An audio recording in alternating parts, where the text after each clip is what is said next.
जैसा कि हम लोग जानते हैं कि आज मांडू ट्रिप पर हमारी टीम है, हमारी कोर टीम सुंदरम एकेडमी की। और शादियाबाद इसको कहते हैं, खुशियों का शहर इसको कहते हैं, सिटी ऑफ जॉय कहते हैं, खुशबुओं का नगर भी कहते हैं इसको।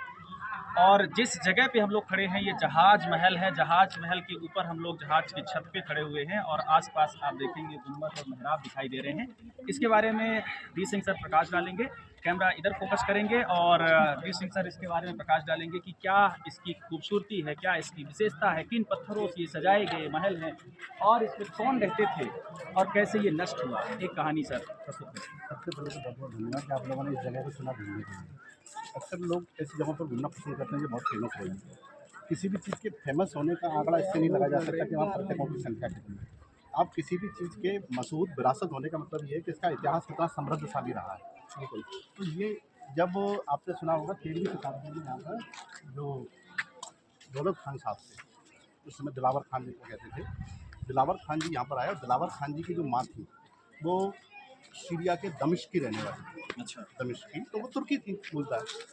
तो तुर्क लोगों ने यहाँ पर आकर के बसावट की धार में, और धार में वो बने रहे। और धार आपको बताया, धार का इतिहास राजा भोज के समय से रहा है, उज्जैनी के समय से बना रहा है। तो उन्होंने तुर्क परंपरा को यहाँ बसाया। जैसा आपने कहा इसको खुशबुओं का शहर कहते हैं। तुर्कों के साथ कुछ तुर्क माल आए थे और तुर्क मालों ने धार से लगभग 30 किलोमीटर दूर एक जगह बसाई थी, तुर्कगाह स्टोरेज है। तो उन्होंने तुर्कगाह जो बसाई थी, तो उस तुर्कगाह में इत्र बनाने वाले लोग रहा करते थे। अच्छा। हाँ, तो जब राजधानी को हम लोगों ने धार से लेकर के यहाँ पर शेरोगिरी जिसे कहते हैं, शादियाबाद जिसे कहते हैं, शेरोगिरी भी कहते हैं, टोलमी ने इसको शेरोगिरी कहा है। क्या बात है। हाँ, तो जब यहाँ के लिए उसने ट्रांसफ़र किया इस पूरी राजधानी को, तो इस राजधानी में उन्होंने वो सारे की सारी संस्कृति वहाँ से यहाँ आ गई। तो यहाँ पर जैसे वहाँ पर तुर्कगाह एक गांव हुआ करता था, यहाँ पर भी तुर्कगाह के लोग यहाँ बस गए। आप इस किले के पीछे खड़े हुए हैं, इस किले के आसपास जितने भी लोग हैं ये सब आर्किटेक्चरल के बने हुए विशेष नमूने हैं।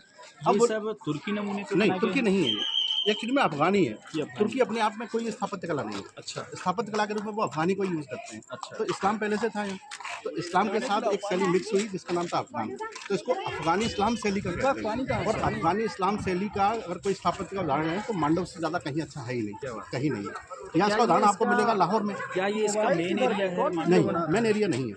मांडूगढ़ फोर्ट इनके पास में ही है। मांडूगढ़ फोर्ट मैंने बताया कि बहुत विस्तृत एरिया था, तो मांडूगढ़ फोर्ट का एक भाग है। अच्छा, ये जिसे हाँ, दिन अपने विचरण करने के लिए बनाया। अच्छा, ये विचरण स्थल है। शाम के समय यहाँ बैठा करते थे। अगर आप फतेहपुर सीकरी गए हो तो वहाँ अकबर ने ठीक ऐसा ही बनाया था, जिसको कहते थे पंचमहल। बिल्कुल बिल्कुल, पंचमहल। पंचमहल में सामने तालाब है, उसके बाद वहाँ पर उसका बगीचा है फूलों का, उसके ऊपर अकबर बैठा करते थे पंचमहल, जिसे हवा महल भी कहते हैं। यदि सुरक्षा की दृष्टि से भी देखा जाए तो काफ़ी अच्छा दिख रहा है। काफ़ी इस महल की सुरक्षा प्राचीर सर वर्टिकल होती थी। अच्छा। अधिकांश महलों की सुरक्षा प्राचीर कैसी होती है? हॉरिजॉन्टल है।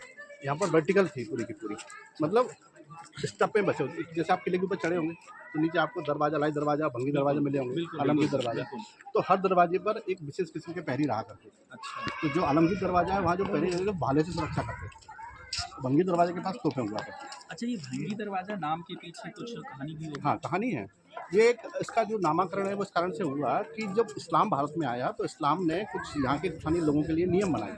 अच्छा। तो जो नियमों को मानते थे उनको इस्लाम के लोग बहुत अच्छा प्रोटेक्शन देते थे। जो नियमों को नहीं मानते थे, नियमों को भंग करते थे, उनको भंगी कहकर के अपमानित किया। नियमों को भंग करने वाले लोग भंगी कहलाते, और भंग करने वालों को बहुत सारी सुरक्षा नहीं दी जाती थी, सम्मान नहीं दिया जाता था, इसलिए वो धीरे धीरे भंगी शब्द है वो निकृष्ट होता है। हाँ, जैसे कि हम लोग समाजशास्त्र में पढ़ते हैं। हाँ। भंगी शब्द जनरली उन लोग को कहते हैं जो सफाई का काम करते हैं, छोटे काम करते रहे, उनको भंगी शब्द बोलते हैं। लेकिन यहाँ पे नियमों को भंग करने वाले जो हम समाजशास्त्र में सब पढ़ते हैं वो औरंगजेब के समय के बनते हैं। अच्छा। हाँ, औरंगजेब ने उनको कहा था नियम ना मानने वालों को भंगी कहा जाएगा, और उनके लिए इतने जटिल नियम बना दिए कि सफाई काम उन्होंने दे दिया। अच्छा, शादियाबाद या मांडू की बात करें तो इसको बसाया किसने था सर? इसको बसाया था दिलावर खान गौरी। दिलावर खान गौरी ने। उसका बेटा आया हुसैन खान। अच्छा, एक कहानी जिसमें हम लोग ट्रिप में डिस्कस कर रहे थे कि पहले के लोग इन जंगलों में रहते थे और ये इतनी बड़ी रहवासी एरिया छोड़ करके, रहायशी एरिया छोड़ करके लोग धीरे धीरे सड़कों की तरफ क्यों बढ़ गए नदियों से? ये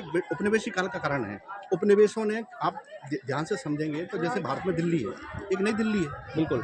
तो दिल्ली वो है जहाँ कभी मुगलों का शासन रहा, कभी चौहान का शासन रहा, कभी तुगलकों का, खिलजियों का शासन रहा। तो जब अंग्रेज़ों को दिल्ली बसाने का मौका मिला 1912 में दिल्ली दरबार के बाद, तो 1912 में जब दिल्ली बसा रहे थे तो वो उस दिल्ली को नहीं चुना उन्होंने, जो पहले से राजा महाराजाओं की दिल्ली उन्होंने थी। नई दिल्ली बसाई। उन्होंने कनॉट प्लेस जो कनॉट दिल्ली प्लेस, है, yes, कनॉट दिल्ली प्लेस, बसाई। सेंट्रल दिल्ली। इसलिए आप देखेंगे पुरानी दिल्ली के संस्थापक अलग है, नई दिल्ली के संस्थापक लुटियंस को कहते हैं। बिल्कुल, चलिए तो सर, हमारी राजधानी नई दिल्ली है। धीरे धीरे हम लोग बच्चों को हाँ। घुमा